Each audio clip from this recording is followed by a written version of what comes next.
Did you know that the self-help industry is worth over $38 billion? Yes, billion. It's a massive market, and millions of people turn to self-help books every year, hoping to change their lives. But here's the shocking part: 75% of readers never apply what they learn. That's right, most people read these books but don't use the advice. So, what's going wrong? Many of us pick up a self-help book expecting instant solutions, but the reality is often different. Instead of life-changing tips, we get a one-size-fits-all approach that doesn't suit our unique situations. Plus, some authors may be more interested in selling you their next course than genuinely helping you. In this video, we're diving deep into the problems with self-help books that nobody talks about.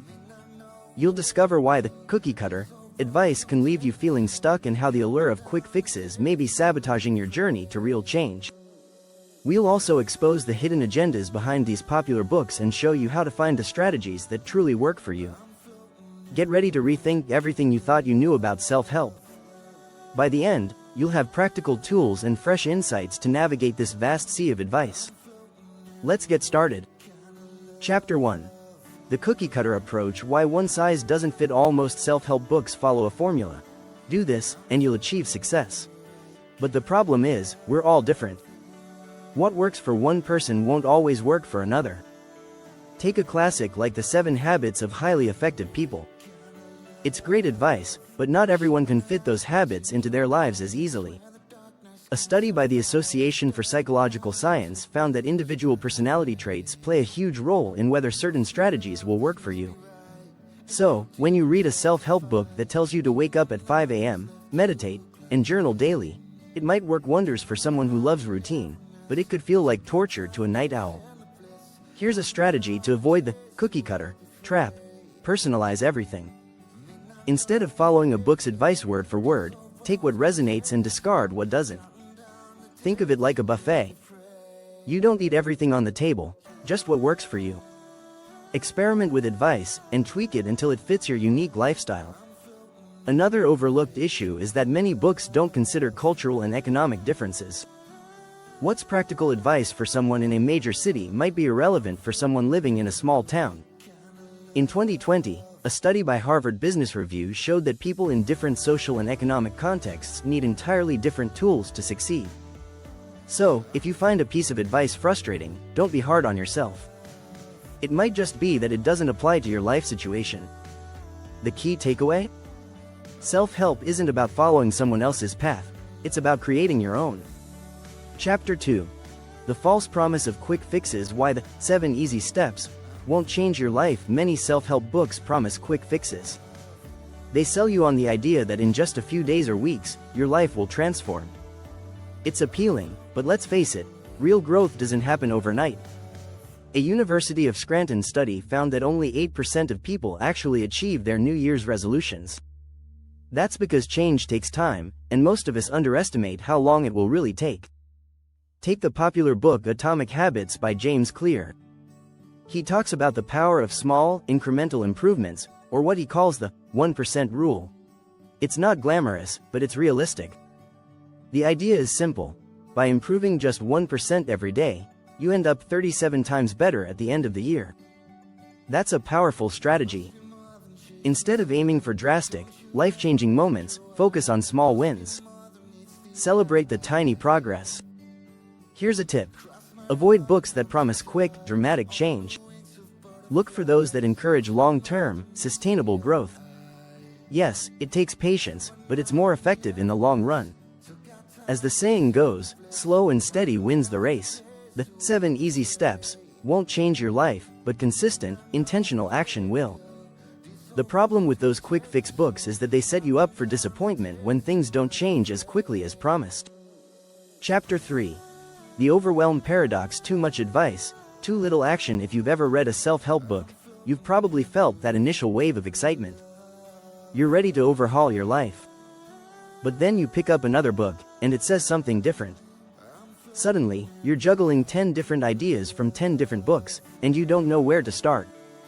This is what we call the overwhelm paradox.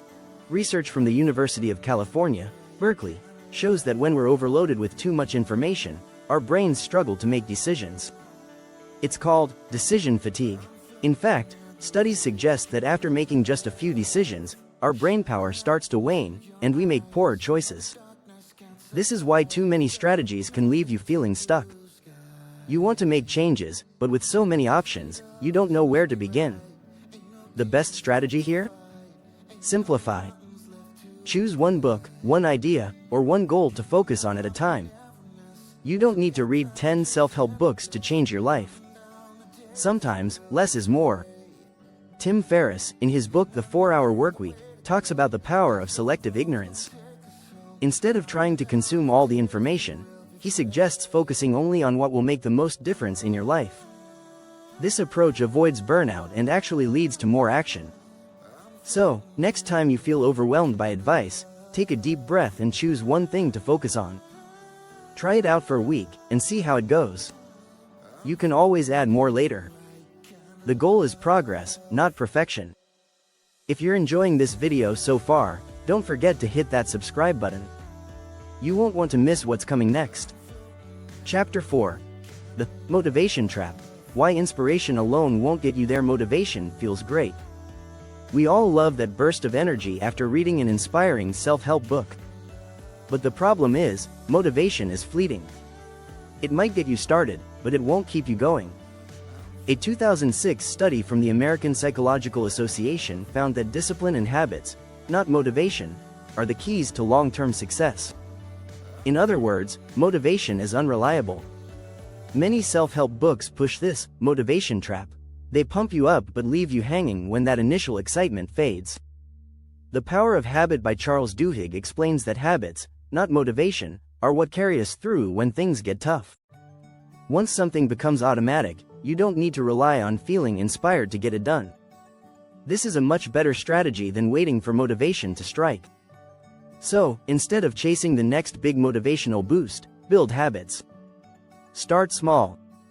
Let's say you want to exercise more. Instead of aiming to work out for an hour every day, start with 10 minutes.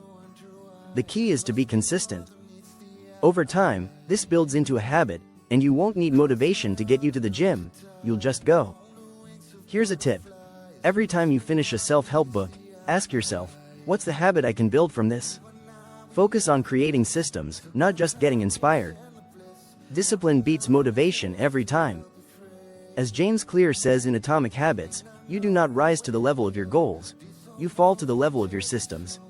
Chapter 5. The Hidden Commercial Agenda. When self-help becomes self-serving, one thing most people don't talk about is the hidden commercial agenda behind many self-help books. Sure, the content may seem genuine, but often these books are written with an ulterior motive: to sell you something else. In fact, the global self-improvement market was valued at $38.28 billion in 2020 and is projected to reach $67 billion by 2030, according to Grand View Research. That's a lot of money being made off of your desire to improve yourself. Many popular self-help authors are also selling courses, coaching programs, and seminars. Take Awaken the Giant Within by Tony Robbins. While his books are inspiring, the real money comes from his $5,000 seminars and $1,000 coaching programs. There's nothing wrong with that, but it's important to recognize when a book is designed more as a funnel to higher-priced products than a standalone guide for change. A better strategy? Be a conscious consumer. Look for books that give you actionable advice without constantly upselling you.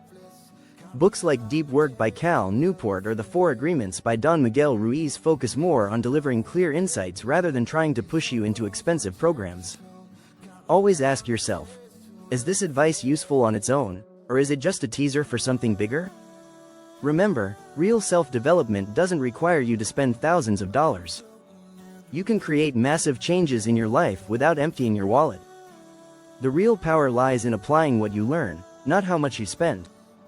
Chapter 6. The Myth of the Final Answer. Why no single book holds all the answers. It's tempting to believe that one self-help book will have all the answers. But that's a myth. No single book can solve all your problems. In fact, Harvard psychologist Dr. Susan David notes that personal development is deeply complex and individual. There isn't a one-size-fits-all solution, and thinking there is can actually hold you back. Books like The Subtle Art of Not Giving a FCK** by Mark Manson may challenge you to change your mindset, while Grit by Angela Duckworth encourages you to persevere. Both are great books, but they offer different approaches. The truth is, self-development is about combining different ideas and strategies that work for you, not finding one final answer that magically fixes everything. So what's the strategy here?